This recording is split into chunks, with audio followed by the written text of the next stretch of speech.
in 54 seconds anymore. More like 56, pushing 57. I don't do 200 jumping jacks per day anymore. Down to 70 to 100. Uh, More so because of time availability. Not that I can't do them, just time. I'm working on it. Um, anyway, you can expect things to be uh, reasonable in the quote unquote markets when parties are pushing flotillas all across the planet. You got flotillas competing for what some call the Arctic. You got parties that's pushing flotillas off the coast of Central Amexem uh, in the Gulf of the Amexem. Uh, and they park the ESG with a few thousand of their Marines. And then they have another ESG off the coast of South Amexem with another flotilla. Technically speaking, two of those small boys were already there for what some call drug interdiction and sustaining and backing up some parties' Coast Guard.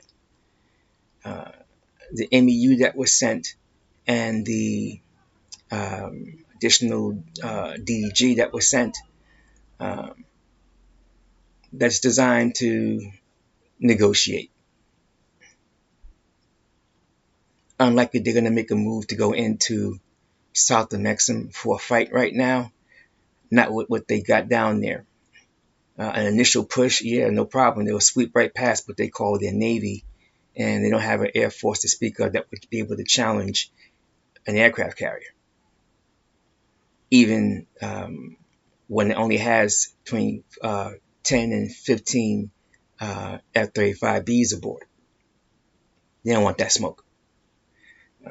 Just the same, this is probably more of a negotiating tactic. I may very well be wrong on that. Anyway, the only reason why we've been speaking on this is because what you asked from the beginning. Why is the so-called silver price popping so hard? Why is it going so high so suddenly? That's part of the reason as to why. Flotillas.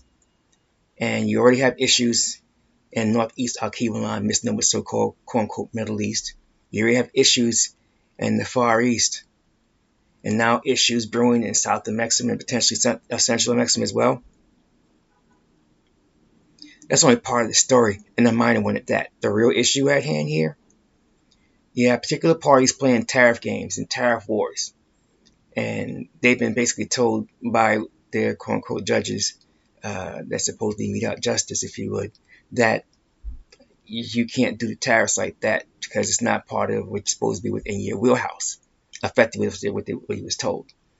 And so the DC guy said, so-called DC guy said, all right, well, we'll figure something out around that. That's what they're working on. In the meantime, it stands. And that's why the quote-unquote silver price is going so high. Because now you're talking about several billion in worthless paper that's been collected in those particular tariffs.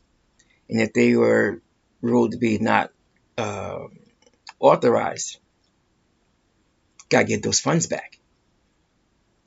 If parties are already having a hard time getting folks to buy their bonds right now, and now they're gonna have to turn around and hand over the funds they collected, they have to give it back. That's a very large chunk of funds right there, as some would say. And that's the consequence of that. That's putting pressure. They gotta print more paper or figure out some other way to raise those funds. So what does that do? That threatens the quote-unquote silver price. And that's why it's where it is now. It's serious out there. And it impacts the buying power of our silver. However, it also impacts all of us in other ways. It makes the silver that we contribute on a monthly basis harder to acquire. Not to mention the fact silver is used in a lot of electronics, especially solar panels. And the reality is there's a scarcity of silver.